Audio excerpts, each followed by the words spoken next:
ساتوی پسرو وینو دا د شهیدانو کور دا د باتورانو کور دا د باتورانو کور دا د باتورانو کور دا د باتورانو کور ساتوی پسرو وینو دا د شهیدانو کور دا د باتورانو کور دا د باتورانو کور. Afg'oniston Milliy televizion va Milliy News muxlislari, assalomu alaykum va rahmatullohi va barakatuh.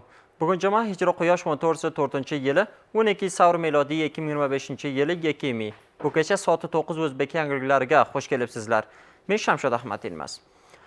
Tashqi ishlar vazirligi so'zlovchisi Abdulqahhor Balxining aytishicha, Tashqi ishlar vaziri Mavloviy Amirxon Muttaqi Hamas Islomiy muqomat junbushi rahbarlik kengash boshlig'i Ismoil Darvish va bu junbush bir qator rahbarlari bilan uchrashdi.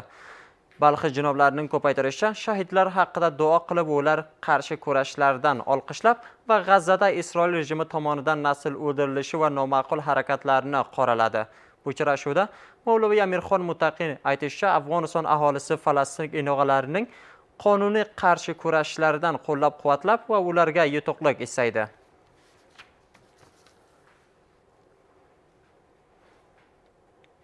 Sog'liqni saqlash vaziri Mavloviy Nurjalol Jaloliy Nangarxon viloyati tomon safari jarayonida ushbu viloyat zon sathida 27,5 milliondan ortiq afg'oniga arzishli jihozlangan bir laboratorning ochdi. Sog'liqni saqlash vazirligining aytishicha, Jaloliy janoblari bu laborator ochilishini kasallarni tashxislash bo'limidan muhim qo'l kiritmay unvon qilib, bu laborator ko'plab kasallar muayana bo'linadikim, bundan ilgari o'lkadoshlar uni muayana qilish uchun chet yil mamlakat borishlari kerak edi. Hozir esa bu qiyinchiliklar hal bo'lishi mumkin. Mazkur vazirlikka ko'ra, ushbu vazirlik vaziri bu viloyatda yillik yotoqlik saraton kasalxonasi qurilish ishi jarayoni va bir sog'liq institutidan ko'rib chiqdi.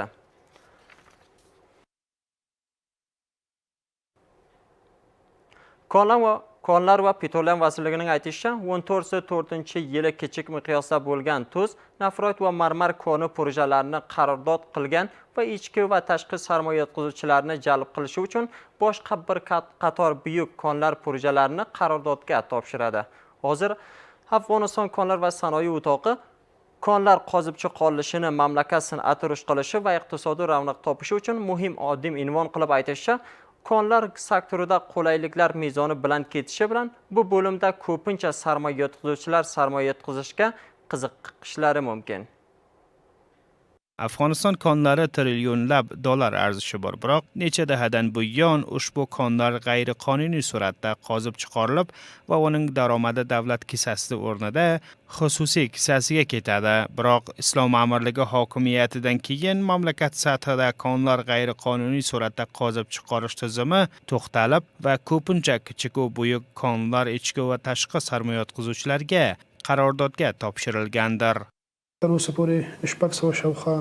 Haligacha 600 javozlar tavzib bo'lgan va shuningdek yangi sohalar tonilgan, unda zamarat va ayrim buyumlar qo'lga keladi. Mexanizm asosida aholiga javozlar tavzib bo'lib va konlar qonuniy suratda qozib chiqarish zaminasi ijod etiladi. Afg'oniston konlar va sanoat o'toqi konlar qonuniy qozib chiqarilishini mamlakat iqtisodi rivoj qilishi uchun muhim odim unvon qilib va davlatdan esa bu bo'limda ko'proq qulayliklarni sarmoya yetkazuvchilar ixtiyorida qaror berishlarini istaydi. Kichik, o'rta va buyuk konlar bo'limida qiziqishlar mezoni ko'pdir. Konlar qozib chiqarilish bo'limida qulayliklar ko'p bo'lib va ko'proq konlar kashf etilib, davtalablikka topshirganda sarmoya yetkazuvchilar ko'proq qiziqishlarga sabab bo'ladi. Konlar va petrolium vazirligi Panjshirdan alova kichik miqyosda tuz, nefroit va marmar, shuningdek buyuk miqyosda bir qator konlar shartnomasini 1404-yili bog'lashidan xabar beradi. Konlar va petrolium vazirligi joriy yili bir qator kichik konlar davtalablikka topshirgandir. Tuz, kach, marmar va nafroit projasidir va shuningdek buyuk miqyosda bir qator projalar joriy yili e'longa topshiriladi. Bu orqali ko'pincha sarmoya yetkazuvchilarni jalb qilib va ular bilan qonuniy qararodod bog'lashimiz mumkin. Boshqa tomondan iqtisodiy ishbilarmonlari konlarni mamlakat osqurmalar ijod etilishi va ish fursatlari yaratilishi uchun yaxshi manba unvon qiladilar.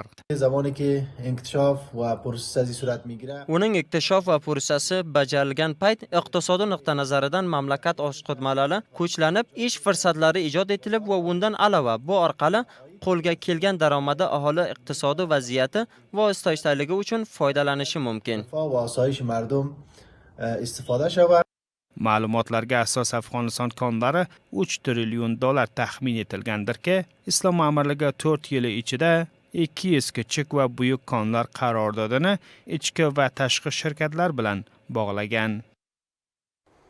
Ekinchilik, chorvachilik va sug'orish vazirligining aytishicha, joriy yili ekinchilik va chorvachilik sektorida bir qator projelarni tatbiq qilishga niyat qilgan. Ushbu vazirlik rasmiylarining ko'paytirishicha, ekinzor mahsulotlar me'yori bo'lishi, pursiz va taraqqiyoti, suvlantirish tizimini modernita qilishi, dehqonlar iqtisodiy vaziyati yaxshi bo'lish va ularning qo'llab-quvvatlashi uchun ayrim dasturlarni qo'l ustida olganlar.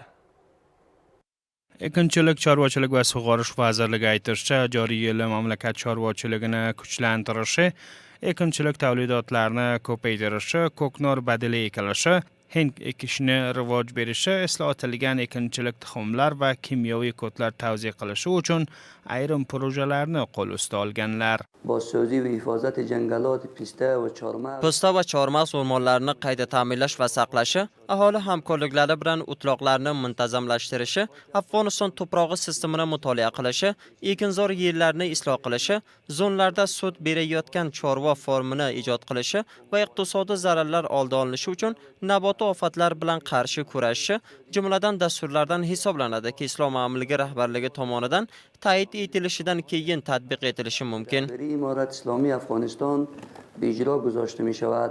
Rasmiylar ko'paytirishi ekinzor mahsulotlarga bozor topishdan alova me'yoriylashtirish maxsus dasturlarni qo'l ustiga olganlarga uning tugalishi bilan sodirot bo'limida muhim naqshni o'ynashi mumkin. وزارت زراعت و Afg'oniston Islom Amirligi ekinchilik, chorvachilik va sug'orish vazirligi mamlakat ekinzor mahsulotlar tavlidi va bastabandligi uchun asosiy dasturlarni qo'l ustida olganki, hozir tatbiq etilishi arafasidadir. Ushbu dasturlar tatbiq etilishi bilan o'lka sodiroti mahsulotlari dunyo me'morlariga teng bo'lishi mumkin. Bu masala sodirot bilan ketishi uchun asosiy naqshini o'ynaydi. کشور نقش مهمی دارد. Ekinchilik, chorvachilik va sug'orish vazirligi aytishicha, o'tgan yili yillikdan ortiq ichki va tashqi nohotlar suvlantirish, chorvachilik va ekinchilik bo'limida ko'pincha projelarni mamlakat sathida tatbiq qilgan. Qadrli muxlislar, o'zbek yangiliklarimiz shulardan iborat edi. Yana uchrashguncha har birlaringizni ulug' Tengri taologa topshiraman. Yaxshi kecha.